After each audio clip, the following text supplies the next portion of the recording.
بسم اللہ الرحمن الرحیم قل اوحی الی انہ استمع نفر من الجن، کہہ دیجئے اے نبی کہ میری جانب وحی کی گئی ہے کہ جنوں کی ایک جماعت نے سنا۔ کس کو سنا؟ قرآن کو سنا۔ فقالوا انا سمعنا قرآنا عجبا، انہوں نے کہا ہم نے سنا ہے ایک بہت ہی دل کو لبھانے والا قرآن، یہدی الی الرشد، جو نیکی اور رشد اور ہدایت کی طرف رہنمائی کر رہا ہے۔ فآمنا بہ، تو ہم تو ایمان لے آئے۔ اس وقت بھی میں نے کہا تھا یہ لمحہ فکریہ ہے، ایک دفعہ کیا اجتماع ہے قرآن کا، اور وہ بندے کہاں سے کہاں پہنچ گئے، وہ داعی بن گئے۔ ہمارا کیا حال ہے؟ ہم نے اس معنی میں قرآن کبھی پڑھا ہی نہیں، سنا ہی نہیں۔ سنتے ہیں تو خیبر میل کی سپیڈ سے جو پڑھ رہا ہوتا قاری، 5 دن میں پورا قرآن، 6 دن میں پورا قرآن، اور اشتہار دیے جا رہے ہیں۔ یہ ہے ہمارا ریچول۔ یہاں تو 20 منٹ میں ہو جاتی ہے، یہاں 30 منٹ، یہاں چلو وہاں اور اس سے بھی کم میں ہو جاتی ہے، وہاں چلو۔ قرآن کا نتیجہ تو یہ نکلنا چاہیے وہ آپ کو پوزیس کر لے، جانے نہ دے۔ انا سمعنا قرآنا عجبا یہدی الی الرشد فآمنا بہ ولن نشرک بربنا احدا، اب ہم کبھی بھی اپنے رب کے ساتھ کسی کو شریک نہیں ٹھہرائیں گے۔ وانہ تعالی جد ربنا، اور یقیناً ہمارے رب کی عزت شان بہت بلند ہے۔ متخذ صاحبۃ ولا ولدا، اس نے نہیں اختیار کی نہ کوئی بیوی اور جورو نہ کوئی اولاد۔ وانہ کان یقول سفیہنا علی اللہ شططا، اور یقیناً ہمارا جو بے وقوف ہے بڑا، مراد یہاں پہ ہے وہی عزازیل، ابلیس، لعین، وہ چونکہ ہمارا ذرا بڑا بڈگر ہے، تو وہ جو کچھ کہتا رہا ہے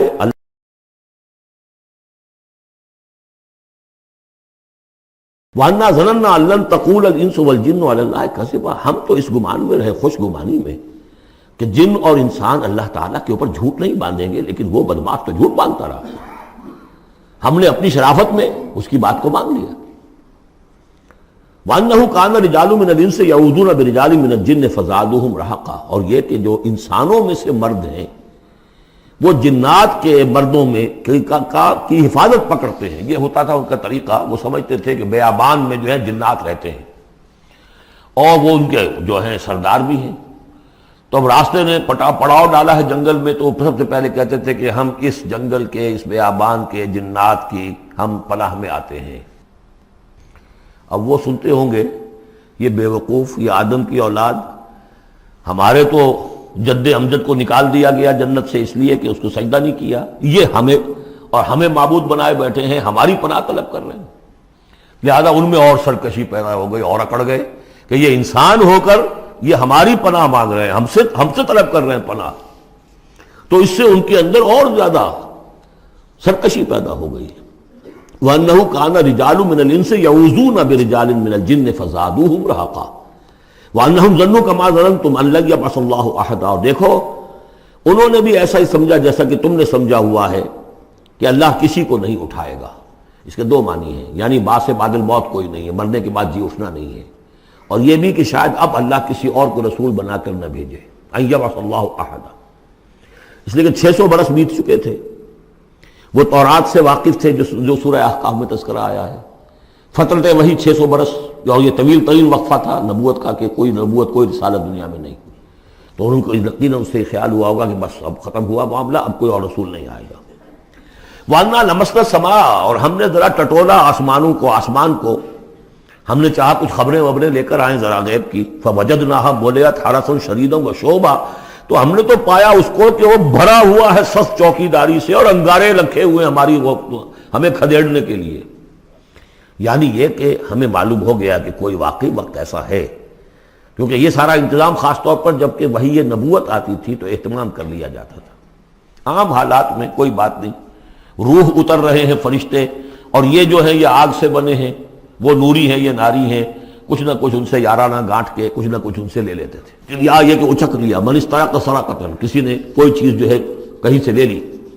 لیکن اب جو ہم نے دیکھا ہے آسمان کو، تو واقعی وہاں تو بڑے سخت پہرے لگے ہوئے، یعنی کوئی نہ کوئی وحی کا سلسلہ ہے اور نبوت آ رہی ہے، اور وہ نبوت ہمیں تو مل گئی، ہم جا کر سنائے کلام اور ہم ایمان لے آئے۔ وَأَنَّا لَمَسْنَا السَّمَاءَ فَوَجَدْنَاهَا مُلِئَتْ حَرَسًا شَدِيدًا وَشُهُبًا وَأَنَّا كُنَّا نَقْعُدُ مِنْهَا مَقَاعِدَ لِلسَّمْعِ، اور ہم وہاں بیٹھا کرتے تھے، وہاں پہ گھاٹ میں بیٹھا کرتے تھے کچھ سنبل لینے کے لیے، مقاعد، مقعد بیٹھنے کی جگہ، مورچہ جہاں پہ بیٹھا جائے، ہم وہاں پر اپنے ٹھکانوں میں بیٹھا کرتے تھے۔ فمن یستمع الان، لیکن اب اگر کسی نے کچھ سننے کی کوشش کی، یجد لہ شہابا رصدا، وہ پائے گا اپنے واسطے ایک انگارہ گھات میں، میزائل پیچھا کرے گا اس کا۔ وَأَنَّا لَا نَدْرِي أَشَرٌّ أُرِيدَ بِمَنْ فِي الْأَرْضِ أَوْ أَرَادَ بِهِمْ رَبُّهُمْ رَشَدًا۔ معلوم ہوتا بہت بڑے عالم تھے یہ، تورات کے جاننے والے، انہوں نے ایک ایسی عظیم بات کہی ہے یہ، ہمیں یہ معلوم نہیں کہ آیا زمین میں بسنے والے ان انسانوں کی کوئی شامت آ گئی ہے یا اللہ نے ان کے لیے کسی بھلائی کا ارادہ کیا ہے۔ رسالت آئے گی تو دو ہی نتیجے ہیں، یا تو کوئی عذاب آنے والا ہے اب، اس لیے کہ وما كنا معذبین حتی نبعث رسولا، یا تو کوئی بہت بڑے پیمانے پر انسانوں کی شامت آنے والی ہے، جیسے قوم نوح، قوم ہود، قوم صالح کا حشر ہوا تھا، وہ ویسا ہی حشر ہونے والا ہے۔ اللہ لا نظری، ہم نہیں جانتے، اشر ارید بمن فی الارض، زمین والوں کے لیے کسی شر کا فیصلہ کیا گیا ہے، ام اراد بہم ربہم رشدا، یا ان کے لیے ان کے رب نے بھلائی کا، خیر کا ارادہ کیا ہے۔ ظاہر بات ہے نبوت اور رسالت محمدی خیر پر منتج ہوئی۔ وَأَنَّا مِنَّا الصَّالِحُونَ وَمِنَّا دُونَ ذَلِكَ، اور دیکھو ہمارے اندر نیک بھی ہیں، جنات نیک بھی رہے ہیں اور دوسری طرح کے بھی ہیں، بد نہیں کہا، یہ ہے حکمت تبلیغ، بروں کو بھی برا نہ کہو، ہاں دوسری قسم کے بھی ہیں، نیک بھی ہے اور دوسری قسم کے بھی ہیں۔ کُنَّا طَرَائِقَ قِدَدًا، ہم تھے مختلف راستوں پر جو کہ ایک دوسرے سے پھٹے ہوئے تھے۔ یہ قددا جو آیا تھا نا، قدت قمیصہ، پھٹ جانا قمیص کا۔ وَأَنَّا ظَنَنَّا أَن لَّن نُعْجِزَ اللَّهَ فِي الْأَرْضِ وَلَن نُعْجِزَهُ هَرَبًا، اور ہم نے یہ جان لیا کہ ہم اللہ کو عاجز نہیں کر سکتے، ہرا نہیں سکتے، نہ زمین میں بھاگ کر، اور ہم کہیں بھاگ کر اور زمین میں اللہ کو شکست نہیں دے سکتے، اس کی پکڑ سے نکل نہیں سکتے۔ وَأَنَّا لَمَّا سَمِعْنَا الْهُدَىٰ آمَنَّا بِهِ، اور ہم نے تو جب وہ ہدایت سنی، الہدا سنا، اس کی استماع ہم نے کیا، ہم تو اس پر ایمان لے آئے۔ فَمَن يُؤْمِن بِرَبِّهِ فَلَا يَخَافُ بَخْسًا وَلَا رَهَقًا، تو جو کوئی بھی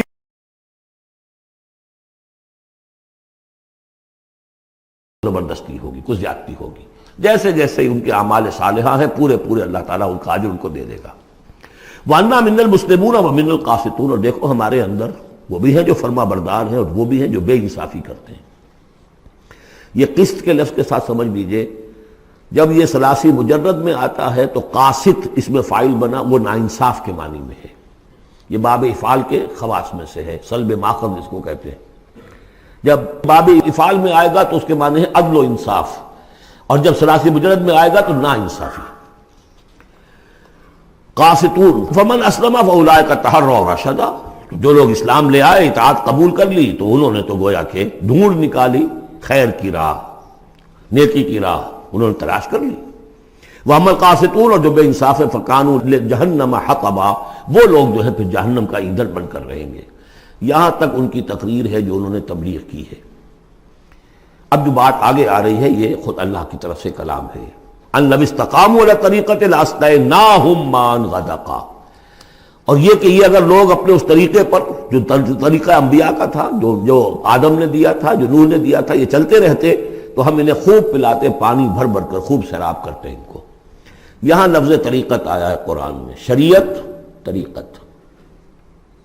ثم جعلناک علی شریعت من الامر، شریعت اور یہ طریقت، دونوں کا مفہوم ایک ہے، طریقہ اور شریعت، لیکن یہ کہ اس کا استعمال ہو رہا ہے کہ شریعت سے مراد لی جاتی ہے جو دین کی کا قانون ہے، اس کے ظاہری پہلو، قانونی پہلو، اور طریقت اسی کے باطنی پہلو کا نام ہے کہ ایک نماز ہے، وضو کیسے کرو گے، کیا فرائض ہیں، کیا نوافل ہیں، کیا کام رہ گیا تو وضو نہیں ہوا، یہ شریعت بتائے گی، یہ آپ کو فقیہ بتائیں گے، یہ آپ کو مفتی حضرات بتائیں گے۔ لیکن نماز کی اصل روح تو ہے خشوع اور خضوع، حضور قلب، یہ پھر طریقت کی طرف منتقل کر دیا گیا، بدقسمتی سے پھر ان کو پھاڑ دیا گیا، وہ علیحدہ علیحدہ ہو گئے۔ یہ سب چیزیں یکجا ہونی چاہیے تھی۔ اور جو ہمارے اولین صوفیاء ہیں وہ بہت بڑے عالم بھی تھے، ایسے نہیں تھے کہ صرف صوفی تھے، وہ بہت بڑے مفتی بھی ہوتے تھے، بلکہ اولین کیا اس دور میں بھی جو میں نے آپ کو بتایا تھا کہ قاضی ثناء اللہ پانی پتی رحمۃ اللہ علیہ، وہ مفتی بھی ہیں، مفسر بھی ہیں، محدث بھی ہیں، اور بہت بڑے مرشد بھی ہیں، میرزا مظہر جانے جانا شہید کے خلیفہ ہیں، اور یہ سب شیخ احمد سرہندی رحمۃ اللہ علیہ کا جو سلسلہ ہے، سلسلہ مجددیہ نقشبندیہ، اس کے بزرگ ہیں۔ وہ ہے وہ جامع صفات لوگ. لنفتنہم فیہ، اور یہ بھی جو ہم کو پانی پلاتے اور سیراب کرتے، یہ بھی اس لیے تاکہ ان کو اور جانچے اور پرکھے اور امتحان لیں. ایک امتحان غربت میں ہے، ایک امتحان کمنگری میں ہے، ایک امتحان فاقے میں ہو رہا ہے، ایک امتحان ہو رہا ہے کہ کثرت سے ہم نے دے رکھا ہے. ومن یعرض عن ذکر ربہ، اور جو کوئی بھی اعراض کرے گا اپنے رب کے ذکر سے، یسلک عذابا صعدا، تو وہ چلے گا، وہ ڈال دے گا اس کو چڑھتے عذاب میں اللہ تعالیٰ، ایسے عذاب میں صعدا جس کی شدت بڑھتی چلی جائے گی. وَأَنَّ الْمَسَاجِدَ لِلَّهِ فَلَا تَدْعُوا مَعَ اللَّهِ أَحَدًا، اور دیکھو مسجدیں اللہ کے لیے ہیں. مسجد سے مراد مسجد سجدے کی جگہ بھی ہے، اور مسجد سے مراد سجدے کے یہ اعضاء بھی ہیں. یہ پیشانی اور یہ ناک اور یہ ہاتھ اور یہ پاؤں، ایڑیاں اور وہ پنجے، یہ سارے جو ہیں یہ سجدے کے جو جسم کے حصے ہیں. یہ مسجدیں بھی اور سجدے کی جگہ بھی للہ ہے، سب اللہ کی ملکیت ہے. فَلَا تَدْعُوا مَعَ اللَّهِ أَحَدًا، اللہ کے ساتھ کسی اور الہ کو مت پکارو. وَأَنَّهُ لَمَّا قَامَ عَبْدُ اللَّهِ يَدْعُوهُ كَانُوا يَكُونُونَ عَلَيْهِ لِبَدًا. اور یہ اب یہاں پھر قول آ گیا ہے انہی کا جنات کا کہ جب وہ عبداللہ کو ہم نے دیکھا، وہ کھڑا تھا، وہ قرآن پڑھ رہا تھا، وہ نماز پڑھا رہا تھا. لما قام عبداللہ یدعوہ، اسے پکار رہا تھا اللہ کو، اللہ کا بندہ. کانوا یکونون علیہ لبدا، وہ تو ایسے ہو رہے تھے سننے والے گویا کہ اس کے اوپر ٹھٹ کے ٹھٹ جمع ہو جائیں گے وہاں پر، لیکن یہ کہ وہ ایمان نہیں لا رہے تھے. قل انما ادعو ربی، کہہ دیجئے اے نبی صلی اللہ علیہ وسلم، دیکھو میں پکارتا ہوں اپنے رب کو. ولا اشرک بہ احدا، اس کے سوا میں کسی اور کو شریک کرنے کے لیے تیار نہیں. قل انی لا املک لکم ضرا ولا رشدا، کہہ دیجئے مجھے کوئی اختیار حاصل نہیں ہے تمہارے لیے، نہ کسی نقصان کا اور نہ کسی راہ پر لانے کا، میں تمہیں ہدایت نہیں دے سکتا. وہ آیت یاد کر دیجئے، انک لا تہدی من احببت ولکن اللہ یہدی من یشاء. اے نبی آپ ہدایت نہیں دے سکتے جسے بھی چاہیں، وہ تو اللہ ہی ہدایت دیتا ہے جس کو چاہتا ہے. قل انی لن یجیرنی من اللہ احد ولن اجد من دونہ ملتحدا، کہہ دیجئے میں ہرگز نہ پاؤں گا کہ مجھے اللہ کے سوا کوئی پناہ دے سکے. یجیرنی من اللہ احد، اللہ کی پکڑ سے بچانے کے لیے مجھے کوئی پناہ دے سکے میں نہیں پاؤں گا. ولن اجد من دونہ ملتحدا، اور اللہ کے سوا میں کہیں جو ہے کوئی اپنا سر چھپانے کی جگہ نہیں پاؤں گا. الا بلاغا من اللہ،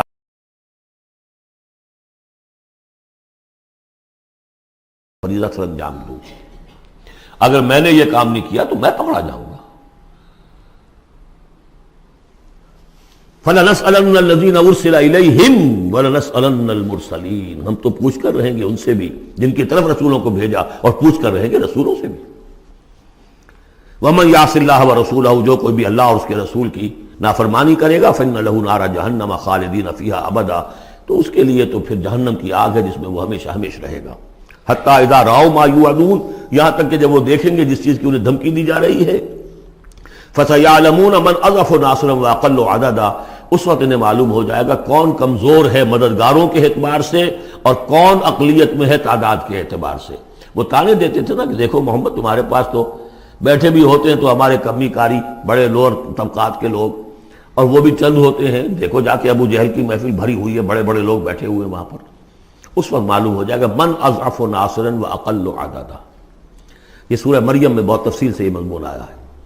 قل ان ادری اقریب ما توعدون ام یجعل له ربی امدا، کہہ دیجئے اے نبی مجھے یہ معلوم نہیں ہے آیا جس چیز کا تم سے وعدہ کیا جا رہا ہے، جس چیز کی دھمکی دی جا رہی ہے. وعدہ اور وعید بنیاد ایک ہی ہے، اصل میں اصل الفاظ ایک ہی ہیں، وعید دھمکی، وعدہ، لیکن حروف اصلی وہی ہے. آیا وہ قریب آ چکی ہے اسے، یا ام یجعل له ربی امدا، یا یہ کہ میرا رب اس کے لیے ابھی کچھ مہلت دے، کوئی تمہاری رسی دراز کریے، میں نہیں جانتا. یہ سورہ انبیاء کے آخر میں بھی آیا تھا.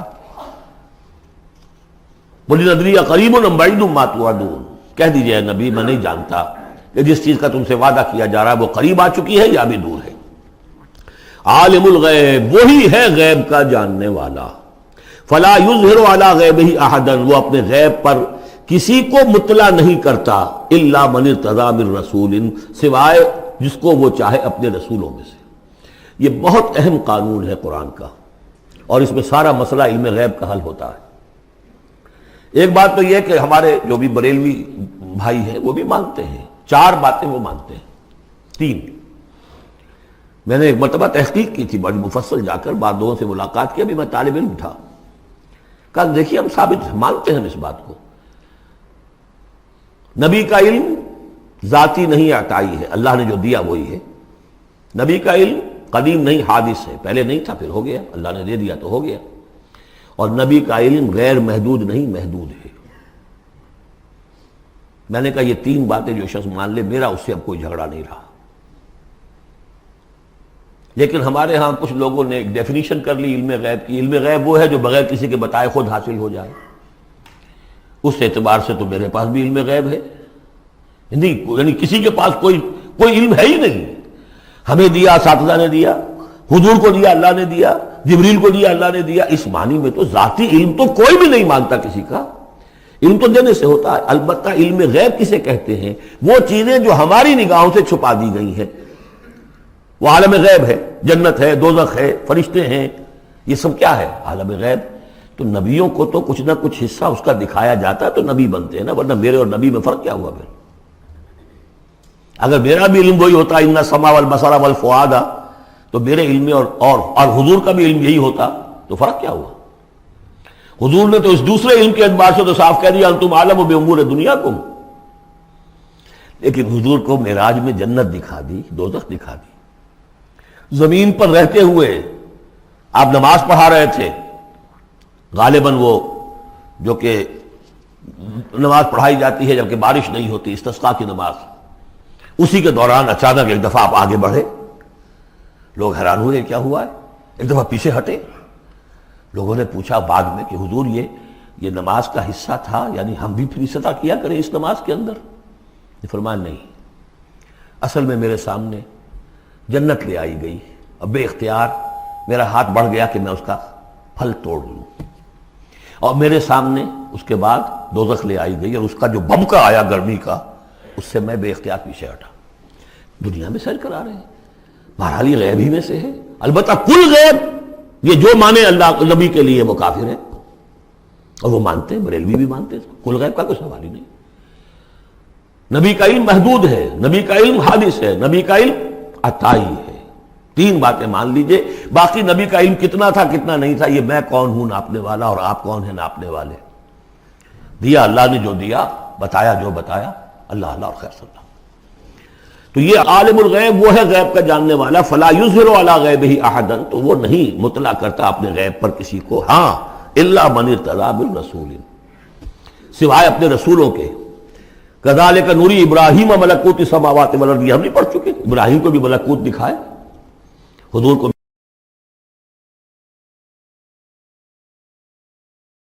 من بین یدیہ ومن خلفہ رصدا، جس کو رسول بناتا ہے، غیب کی خبریں دیتا ہے، پھر اس کے آگے اور پیچھے وہ اپنے باڈی گارڈ رکھتا ہے، چوکیدار رکھتا ہے۔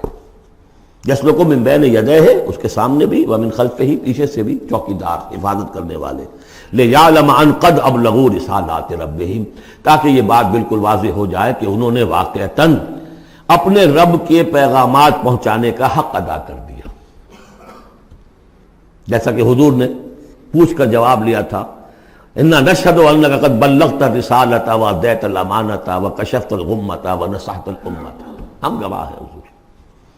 واحاط بما لدیہم، اور اللہ تعالیٰ جو کچھ ان کے پاس ہے سامنے سب کا احاطہ کیے ہوئے ہے، واحصا کل شیء عددا، اور ہر شے کی اس کی جو انوینٹری ہے وہ بڑی مکمل ہے، کوئی چیز وہاں سے غائب ہونے والی نہیں ہے، ہر ایک کا عدد کے ساتھ حساب کتاب کا اس نے رکھا ہوا ہے۔